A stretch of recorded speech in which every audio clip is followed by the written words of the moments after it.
about this. What can we actually do to find out more? You could look up a Cochrane review on smoking cessation counselling, and they have been done, so they're accessible and available to us. What's interesting and important is that the Cochrane reviews generally have advised us that individual counselling is more effective than no treatment or even brief advice in promoting smoking cessation. That's a topic in itself, as you know. You know, what's brief intervention? What's intensive intervention?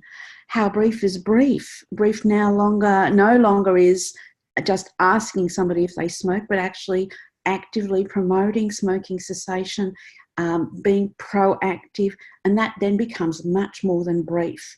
So individual counselling, one-on-one, probably intensive is better, as you can see as point 3. And individual counselling is more effective than self-help materials. This is difficult because we have handouts and pamphlets. What effect are they having, pamphlets and handouts? Who hands them out and who do they go to? Is it worth your while? And I always counsel colleagues to think twice about printing material. It's very expensive to do that. Who's going to read it? Is it the significant other, the other person who's getting the material to have it lying around the house? Is the person the object of this, the person, the significant other, the smoker themselves, who's the person, the objective here, may not read them. Self-help materials, yeah, there's a bit of a concern about them. Think twice about printing material, the cost of that. Can you be more cost effective in another way? A stall in a mall is probably better. A more intensive counselling intervention is more effective than a less intensive one. So there you go. I know that's costly. Everybody says it's costly. However, the cost benefits, as you all know, are really valid and valuable. So we know that it's cost effective, and we've got articles and substantial evidence to support this. So I'm going to talk a little bit about counselling elements, like what do you need to be a good counsellor? I know I'm speaking to some, who telling them how to suck eggs, but as I said, you're welcome to have this as a presentation if you need it, if you're training the trainer, just so they have an insight if they've never had any training themselves in what you do and how to make a better first impression. What's the first impression? What's your personality? Does it matter what it is? What's your education? Do you have a code of ethics? Your personal behaviour, and I'll come to that. Does it matter if you're a smoker or not? Does it matter if you've ever been a smoker? That comes up all the time, so we'll talk about that. And how culturally appropriate and socially appropriate should you be? How you present yourself, who you are, what's your background, does all that matter? Obviously it does. So your looks, your personal looks, culturally appropriate. You have to be Indigenous to be effective. This is not a small matter. It comes up all the time. Unfortunately, we don't have very well trained tobacco treatment specialists in our Indigenous health worker trainers. We are working on that very topic. What about non-English speaking backgrounds? Can you empathise? Can you be more effective if you are culturally of the same background? It helps enormously. There's no question about that. However, we've got a lack of staff. So ideally we train, and that's what we've been doing, training our butts off, trying to have people more appropriate for the communities they're addressing. It becomes very difficult. There's no question about it. But how you look matters. Woman or man, does it matter? Well, in some cultures, of course it matters. Are women excluded in some groups? They are. So we need as many men as we've got women. And we've got a lot of women trained. We need more men. We need more men who have a better understanding, more empathy, more sympathy, and who can be trained in tobacco treatment and be more effective. We definitely need more men. Now, what about your age appropriateness? Is it better to have grey hair, glasses, life experiences? What sort of credibility do you have if you're very young and no life experiences? And does it depend on the people, the group you're addressing? If you've got a group of young 15-year-old, and there are groups like this, pregnant young 15-year-olds, who is going to be the most acceptable, appropriate, perhaps able to address concerns that are more appropriate to this 15-year-old group of young women, young girls? So is it a young girl? Is it better to have life experiences? This, again, has to be negotiated. Frankly, I don't believe that's true. I think we can empathise. I think we have our life experiences to fall back on. We certainly know that smokers enjoy you speaking about, I have had a case like you before. They not only enjoy it, but they actually feel more comfortable that you've had experiences of people like them. And that is also evidence-based. I'm just telling you what we know is out there as the evidence. So expressing, I've seen people like you, I've had experiences with a smoker like yourself, you're not alone, we've had experiences over years. So using your life experiences and your is very helpful. As I talked about younger and better, do you identify if you're younger? This is tricky because it's come up with complaints. I know that for about the University recently of Sydney had a complaint against an academic who really wasn't on the internet and didn't, really hadn't come into the 21st century. And students complained about that, which is rightly fair enough. It's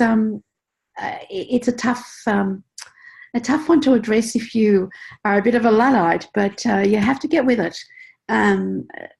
So being up to date is part of our agenda, and we have to be in all forms able to understand what a tweet is, and not necessarily tweet yourself, but understand what they're talking about if you're older. What about the clothes you wear? Does it matter? Do you wear a white coat? If you're saying, well, I can tell you my personal experience is that white coat was absolutely essential back in the day. When I was in private practice at St Vincent's Hospital, I absolutely had to wear a white coat. It was totally unacceptable to sort of front up fairly casually in jeans and a sort of T-shirt to look cool and look laid back. There was no way that was acceptable to the clientele I would be seeing there. Now, you go to a drug and alcohol unit, you go to a detox unit, I wouldn't dream of turning up in a white coat, dressed up, power dressing. One doesn't, so one has to address what you're dressing fairly appropriately. And I think I don't need to tell you to suck eggs about that. I think you've got that picture. Dress appropriately for your clientele, for who you're addressing. What other things that can help you enhance your cooperation and your dialogue between you and your client? I mentioned your previous experiences with people like themselves is very helpful, because people will say, look, I'm a patient, I've got schizophrenia, and you've never seen anybody as difficult as me before. Well, actually, I have. And no, you're not the most difficult person. And I've seen lots of people. And you can say that. And perhaps even as I said here, can you bring out your history, what sort of hobbies you've got, what do they like to do, what do you like to do? You take advantage of that. I'm sure I need not tell you that you take advantage of what your experiences are and what you might have in common to improve and build up your rapport with your patient. Your personality matters a lot, and this has become a topic, very interestingly enough, at the National Institute of Health in the UK, who have done a study on their counsellors, and they have, as you might know, 500 plus sites, 500 plus smoking cessation venues that people come to around the UK. And they've been looking at what makes a good counsellor. Obviously, understanding how people feel, empathy matters, but the most interesting skill is being really outgoing and being proactive. Being quiet and unassuming and not engaging actively is not an advantage. There are other things that help, but it being an outgoing personality helps a lot. Obviously, having listening skills. The other thing that I think is important is boundary setting. Now, people who've done psychology know that. How to set boundaries. Where do you draw the line as to how often, for example, you are willing to put up with somebody calling you on a Sunday morning at 7 o'clock because they need a cigarette? Would you put up with that? Are you prepared to have that happen? Psychologists would say that's not a good idea. You set your boundaries. We are here for our session. What happens between this session and the next time I see you, you can learn from that. You can describe it to me next time you see me. But we set our boundaries that this is the session, and next session we'll talk about what happened to you since I saw you last week or a few days ago. Don't be their hotline. You are not their hotline. You are not on the phone to them 24/7. Don't do that, because you are breaking boundaries that you should have set before. And they will not learn from the experiences they've had. They need to learn how I manage when I'm on my own, alone, having to manage a circumstance where I'd normally have a cigarette. What can I do now? You don't want to have them ring up Renee because I feel like a cigarette every time they feel like a cigarette. You can't have that. So it's part of their learning experiences. So you set the boundaries. As I mentioned before, outgoing is really very helpful, and therefore being proactive. How do we do this? What do we do? It's as simple as, if you've got a stall at a festival, if you're running a stop smoking clinic, be there, be at the stalls, be at the Easter show. We've done it. It helps. You recruit people that way, and you have to be outgoing. You get your CO monitor, and out there you are with your CO monitor testing people. Roll up, have your carbon monoxide meter reading, and put up a sign and say it's free. So you've got to be outgoing if you want to be effective. Not being judgmental, well, I think we all know that. We've learned that many, many times. Don't suggest that people are naughty if they've smoked, or they've had a slip, or they've not quit on the day.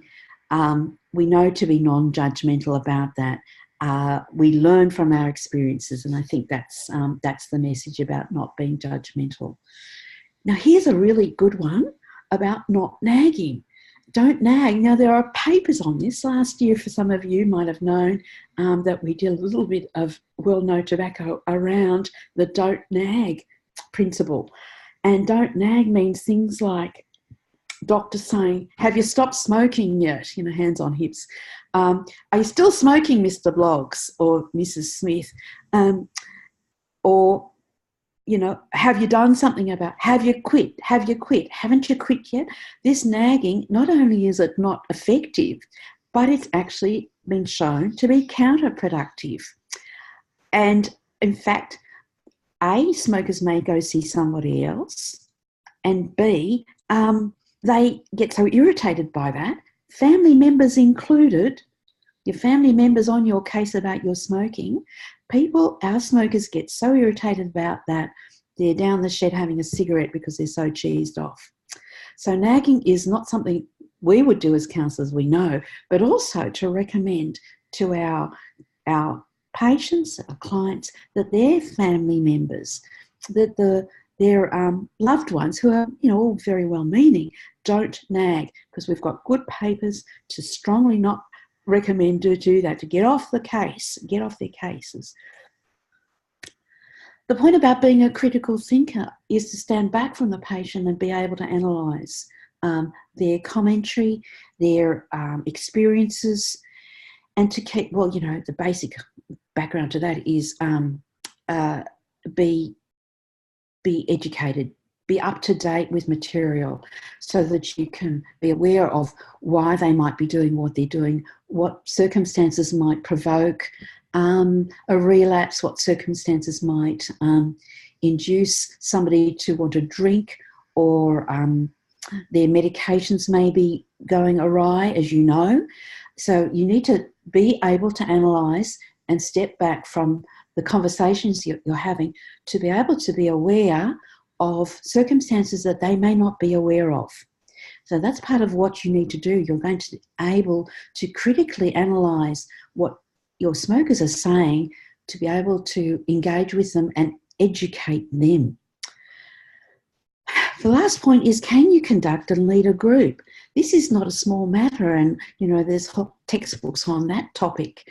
Leading a group is difficult because, as you know, especially today, we have difficult smokers and they can run amok in a group. Can you control a group? Can we bring it back to the topic at hand? Can we perhaps quieten somebody who's taking over? And you do have personalities in our groups that do take over and want to be, and everybody's well-meaning, but want to be in charge or take over a group, and other people have no chances to speak. So we want to be able to conduct and lead a group. And does practice make perfect? It certainly does. But you're talking about your individual, you as the individual are conducting groups of smokers. And remember, bottom line, we don't want to go too wrong here, because smokers die. Do I need to remind you? 1 in 2 die. So we have a huge responsibility to do what is A, evidence-based, and B, our responsibility in conducting groups can be life or death, and I'm not exaggerating that. Your code of ethics, I need to remind you, I don't think I do. Confidentiality, that's a given. And that becomes difficult, I have to say, if you happen and everybody knows everybody else. So you need to have, address this confidentiality, and you run into smokers, you run into your clients. You keep a distance if you can, at all times, keeping a distance, in particular a social distance if you can. That's an imperative that we can't always engage in if you're living in a small township. I think you need to remind yourself, and we know that with counselling in any form, and that includes even legal counselling, that you're on the patient's side. What does that mean? It means that if there's a loved one, a very concerned and significant other who's there with the client, the client is your client, and you need to negotiate how you deal with their loved one, the significant other, and empathise, of course, with the client themselves, supporting the client. Doesn't mean that they are always aware of what's going on. We know that the patient themselves doesn't really understand the complexities of their addiction to nicotine, the drug interactions that they don't know many things. So we need to remind ourselves of that, nor do their family members or their loved ones, or the significant others or the support person.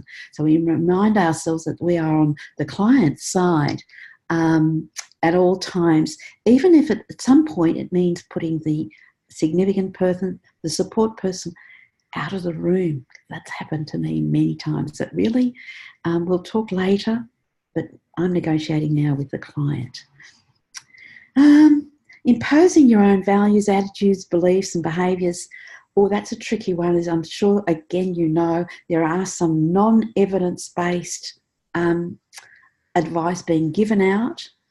That is part of our code of ethics. We are not allowed to do that. We work with government, usually government-based institutions, we are not allowed to impose, even though if you think, I don't know, I'll give you an example. We all have it. Hypnotherapy is wonderful. I've known so many patients who've done really well with it. However, that might be my private belief. By the way, it's not. But I cannot really suggest or advise a client to take or to use hypnotherapy when there's no evidence to support it. Until there is, I can't really recommend it. So that's what I say. I can't recommend it. Even if you privately believe in a whole lot of other things, you really, as evidence to support, there really isn't any. So that's what I'm saying. Unproven to evidence-based advice. That's part of our code of ethics. And of course, an essential one, of course, is that we do no harm. Now, that's another topic that comes up, doing no harm.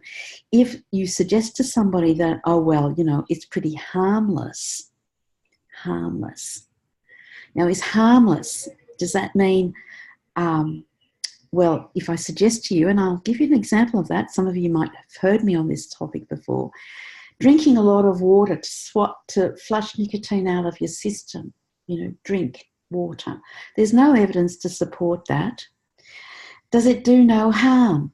Well, it actually does do a bit of harm, because what it does is that you excrete nicotine probably quicker because of it, and you'll probably exacerbate withdrawals because of it. Now, there's a paper on that topic. So keep in mind, what you think is harmless may not always be harmless. Just keep in mind, evidence-based, and you will do no harm. Informed consent is part of our code of ethics. Now, what about that?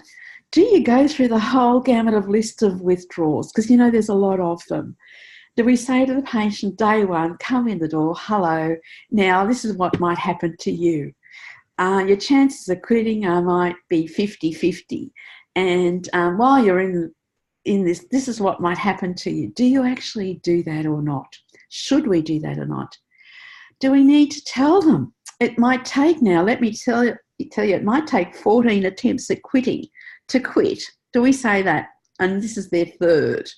And that sounds like a hard slog. I don't even go there with any of that. Personally, I don't think that's very optimistic.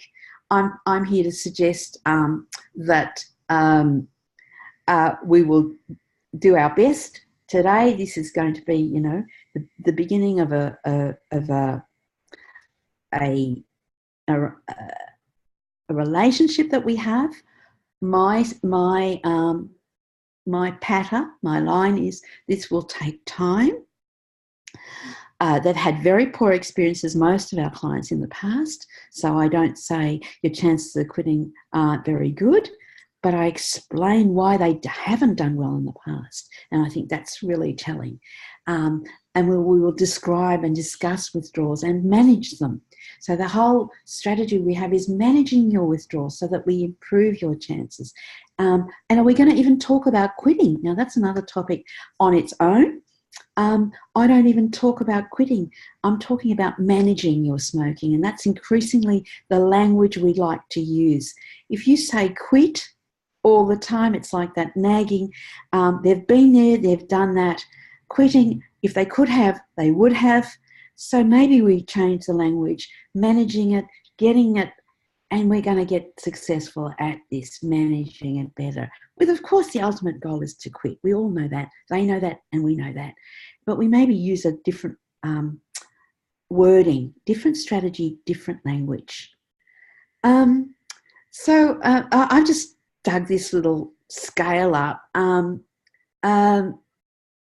from the National Institute of Health, the UK group, and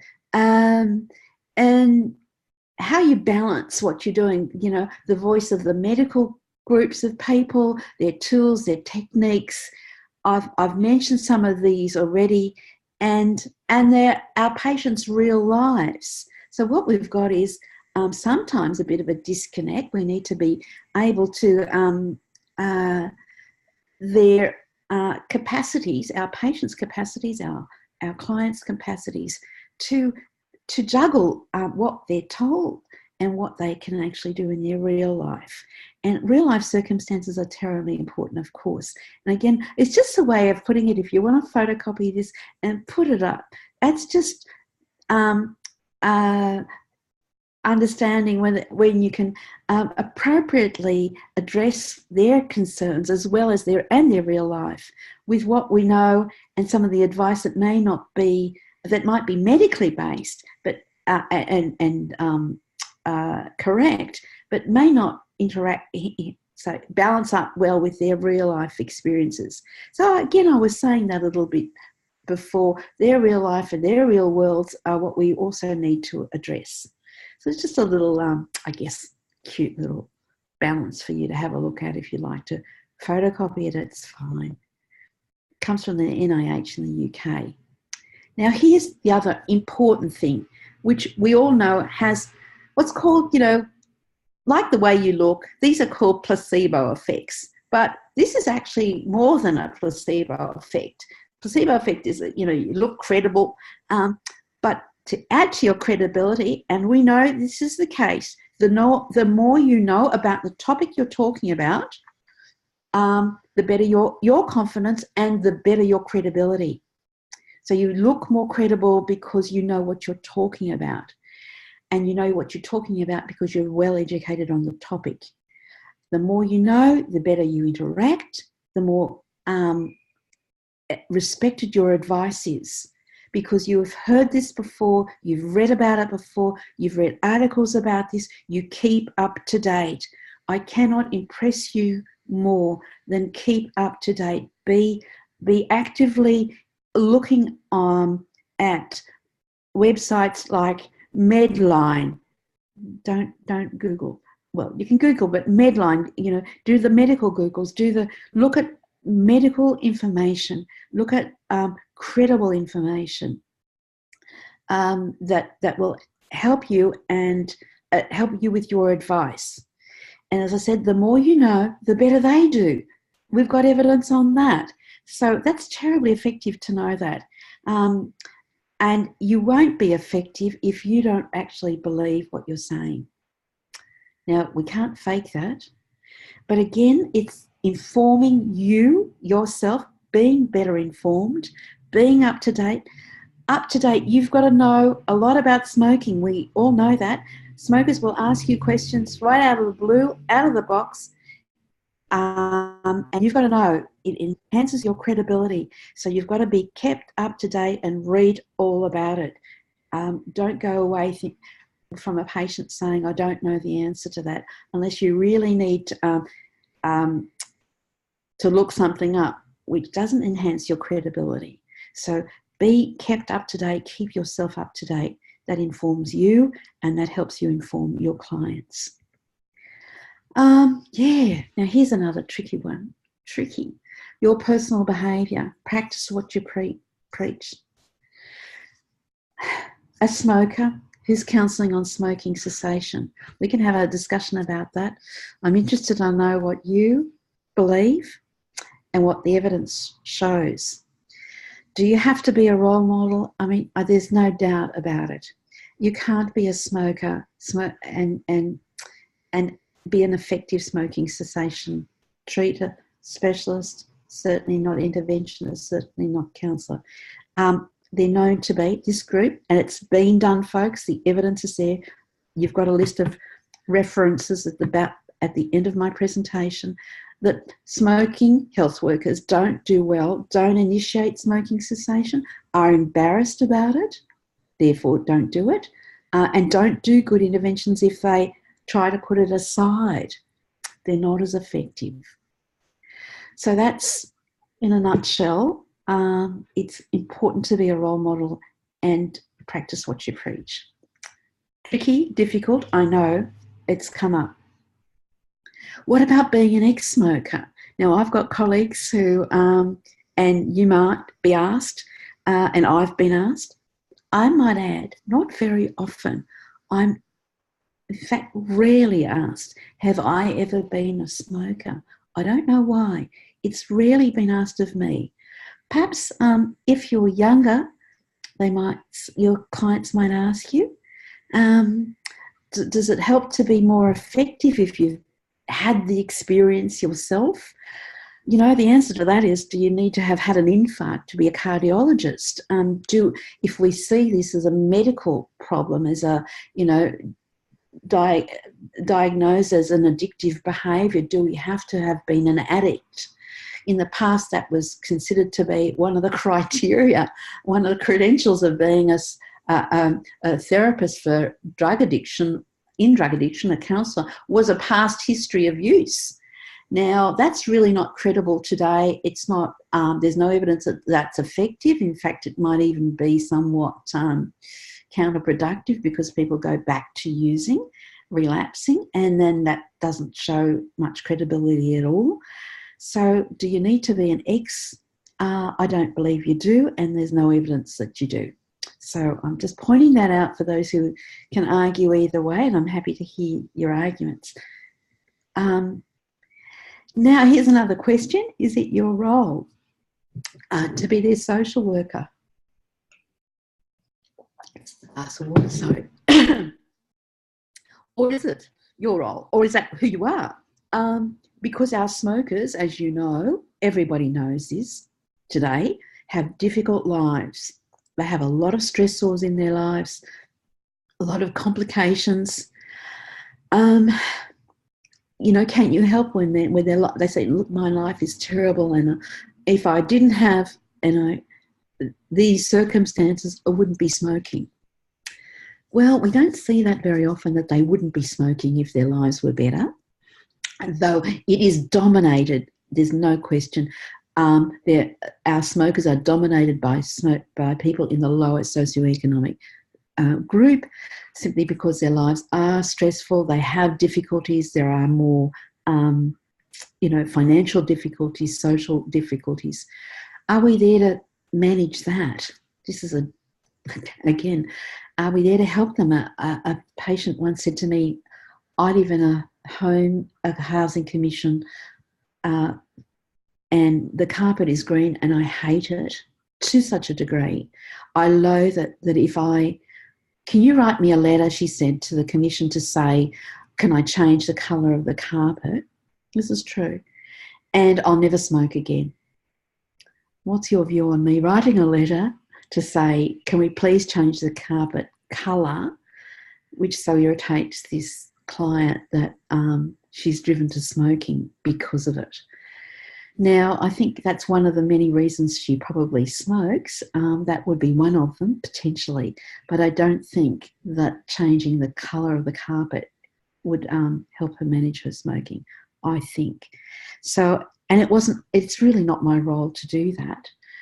I'm not a social worker, but you might be. Can we change their daily lives? Interestingly enough, the same sort of clients I see who feel really disempowered by their lives, a whole lot of things do change when they manage or cease smoking or stop smoking or quit smoking.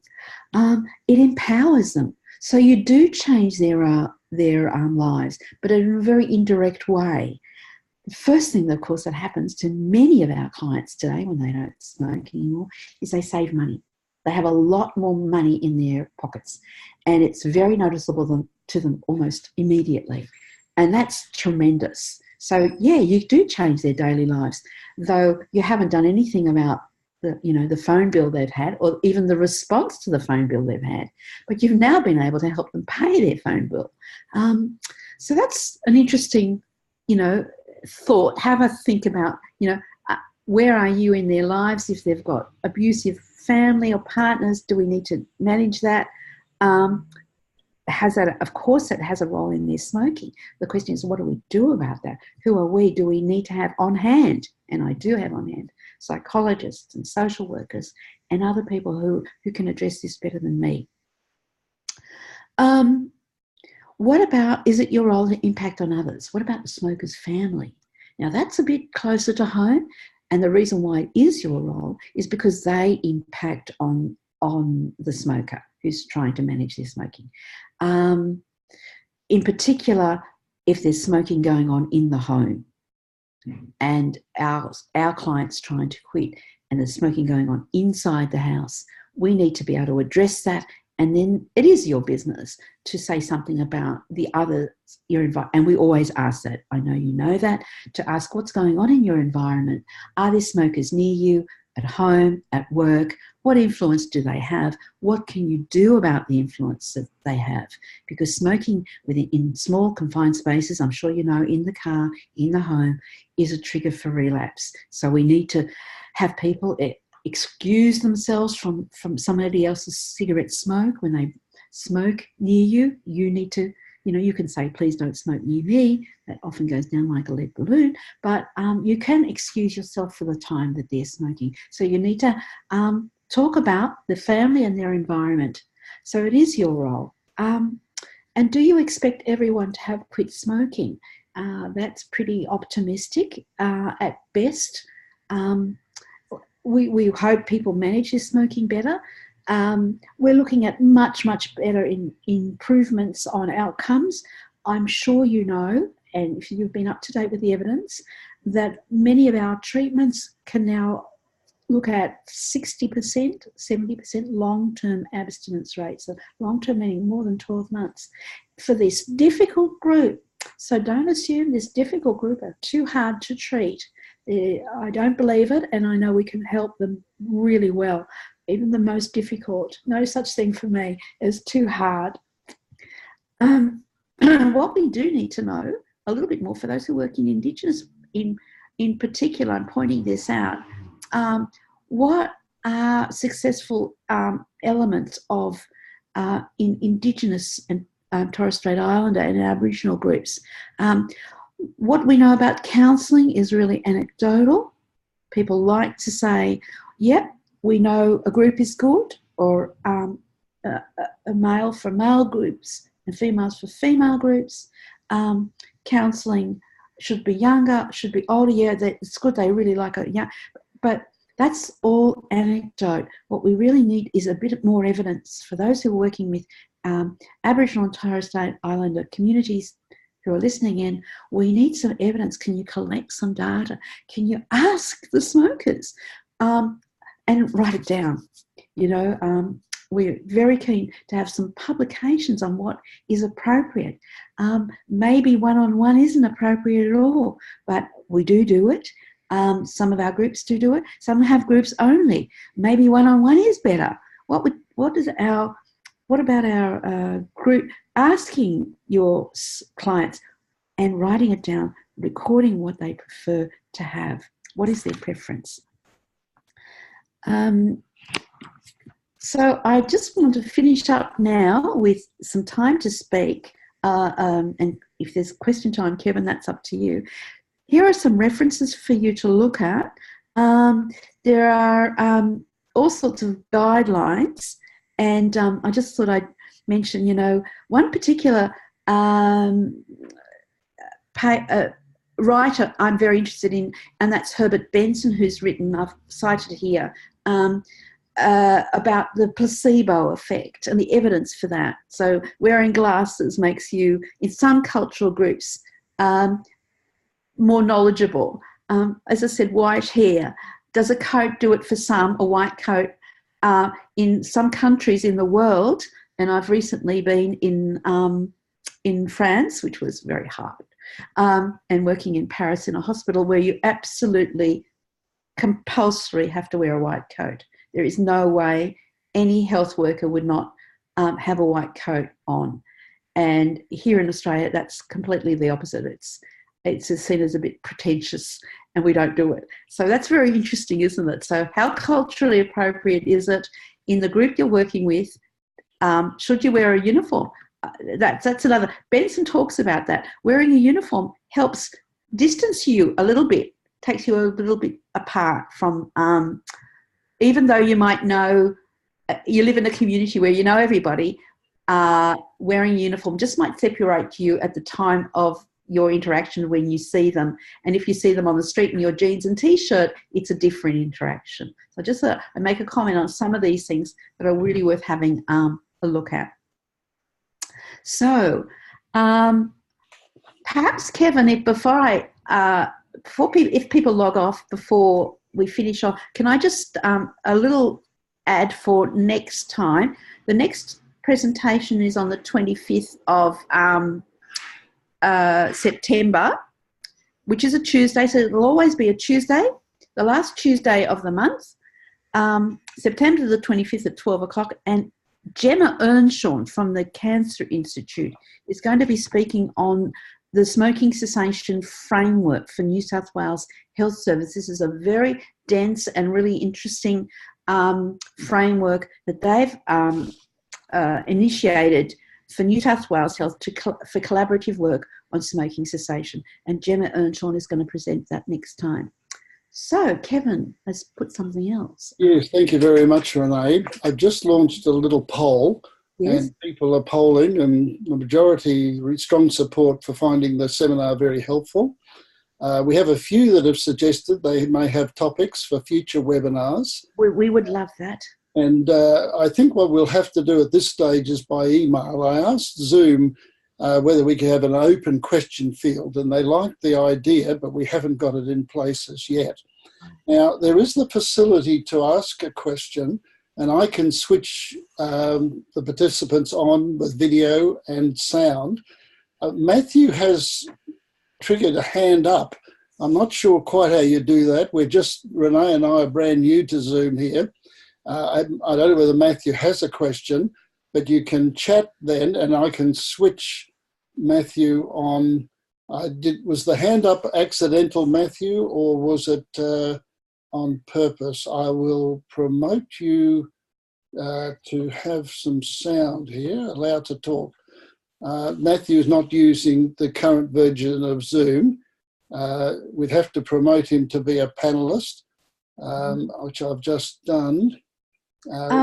Kevin, with regard to the, while you're doing that, the future webinars and what people would like to email who? Me? I think email you. You may want to give them your direct email address, or back through whoever sent the email, the meeting to you. I noticed Matthew's come up. Matthew, did you have a question, or was it just bump the hand up? Let me see if I can unmute him. Let's just start with you. Chat. He can use a chat button there. Okay. Now, what I might do is switch a few of you on. There's some little panel somewhere where you can sort of like putting your hand up, and I can choose to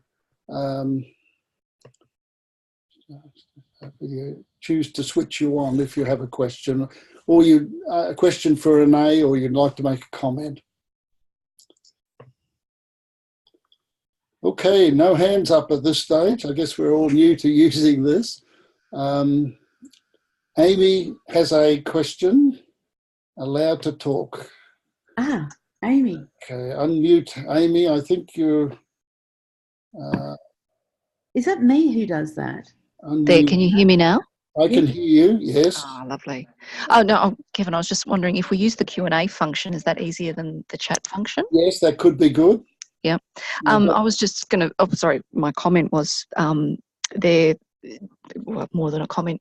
Renee, where you said that many people don't ask you about whether or not you'd been a smoker, because it's interesting. I think the clinic that I do here in Canberra, I think I probably get that asked by every second new patient that we see. But it's always that, I always use that line of, well, you know, being a nurse, I've looked after many people with, you know, broken arms, but I've never had one myself, and they've all been pretty pleased from the feedback that I've got. So I think that's a really easy way to, I don't know. Maybe they're afraid to ask me. I don't know. It's been so rare. Truly rare for me.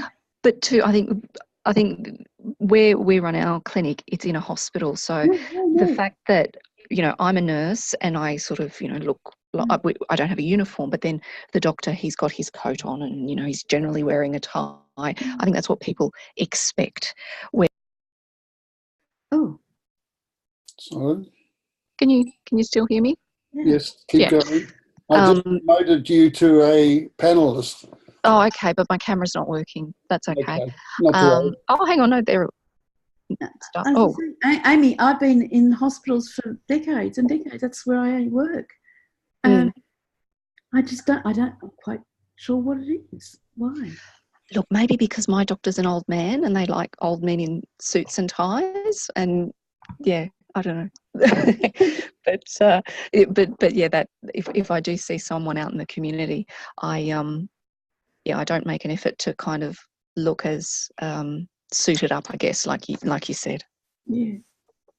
Anyway, Okay, they're now, just my thoughts. Renee, you gave out your email address. I have not. Somebody's asked, great presentation. Can we please have Renee's current email? Sure. Well, it's simply renee.bittoun, so you can see the spelling, RENEE.bittoun@gmail.com. Don't give it to a patient, will you? Please send it to me, and I'm working on the agendas for the webinars in the future.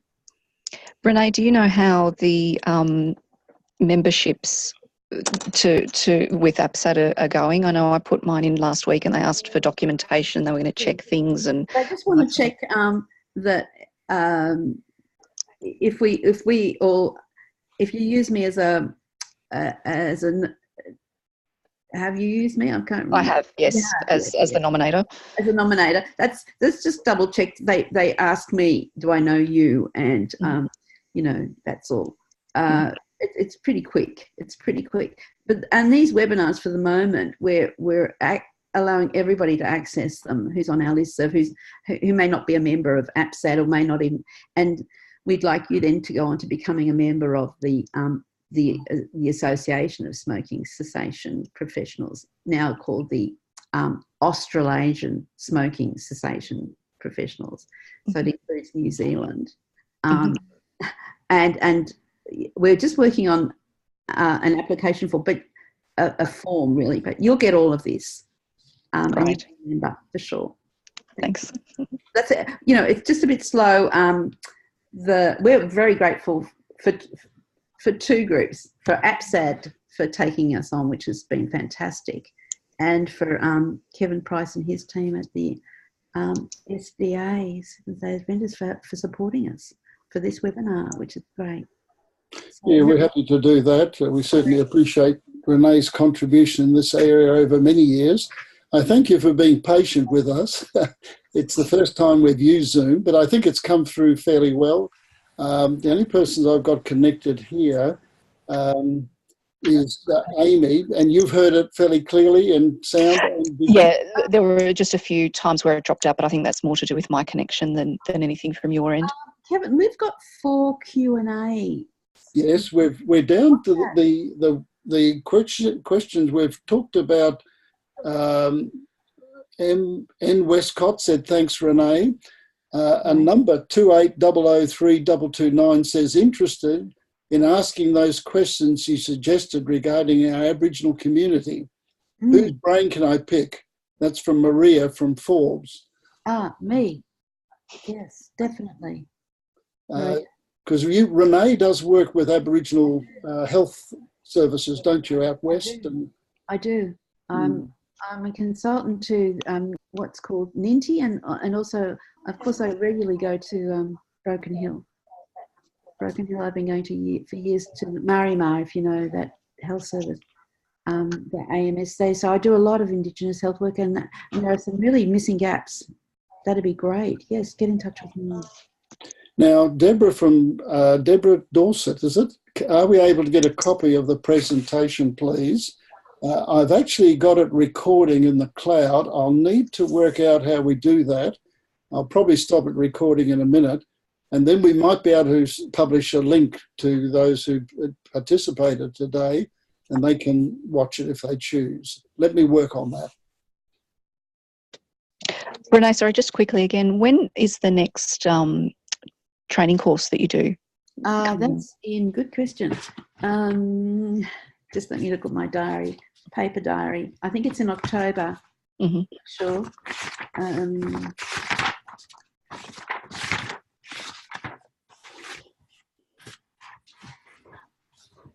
Having said that, it's probably not. Sorry, just talk amongst yourselves. Yes, Kim has written in, I am an By the way, Indigenous... I'm running one in WA in October on the 8th for anybody who's in that area in October. Okay, can you hear me, Renee? Yes, I can. I'm just sort of trying to find something. While you're finding that, Kim has written in, I am an Indigenous tobacco treatment specialist. Happy to talk to people about my practice in Indigenous, and Indigenous health service. So that we could have a future panel probably in this area. Yes. Where is she from, sorry? We're from Kim. Do you want to, I'll just type it in.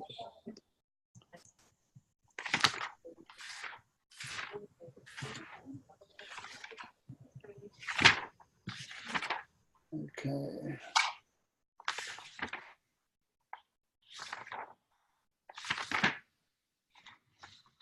Sorry. October the 23rd, Amy. Okay. And that's at the Brain and Mind Institute? No, that's at the Woolcock Institute. Oh, well, sorry, that's what I meant. That's yes, right. the Woolcock. No, that's right. At the Woolcock. 23rd, did you say Woolcock? In Glebe. Yep. Yeah. Kim has come back in Inala Indigenous Health in Brisbane. Brisbane, yes. Where he's based. He or she. Kim could be either. Anyway, we're pleased for the response. I've just come back from teaching a health unit at an Indigenous training centre outside Perth. So I think there's more we can do in this area. It's more to do with what's appropriate and what's been, there's a considerable amount being done. It's just that, we'd like some better guides as to, is it better to have a group? Is it better to have one-on-one? What are our clients, how do they feel? Because that hasn't been done very well, certainly not published in any form. I think we could really use some advice as to, what makes a better service. Is it one-on-one, or do we do both? Shared, what they call those shared medical appointments, which we're now doing a lot more of, where you see somebody individually and then you put them in a group afterwards. We used to do that in the old days at St Vincent's in the 1980s. See persons separately and then bring them into a group. Is that how we manage this better? What's the best way to do it? Not a lot of evidence for any of it. We've got more questions. Whole topic in itself, isn't it? Yes. Now, I think we're nearly up. The hour's time is nearly up. We appreciate everybody's interest. We had up to 25 joined in at one stage. So thank you, Renee, for that. Thank you, Amy, for giving us side support with sound and stuff when we got started. Yes, thank you, Amy, for your help. Thank you to all those who have written in with the question and answer group. I think that worked better than the chat facility. So patience with us, and we'll be on again. You've given the date for the next meeting. Do you want to reiterate that, and then we'll sign off? And you will also get a notification in advance with how to log on again. So we'll give you at least a week, we hope, a week's notice in advance. Okay, everybody, thank you. And we'll log off now and tell others about the opportunity to share if they have an interest in this area as well. Bye. Everybody, bye.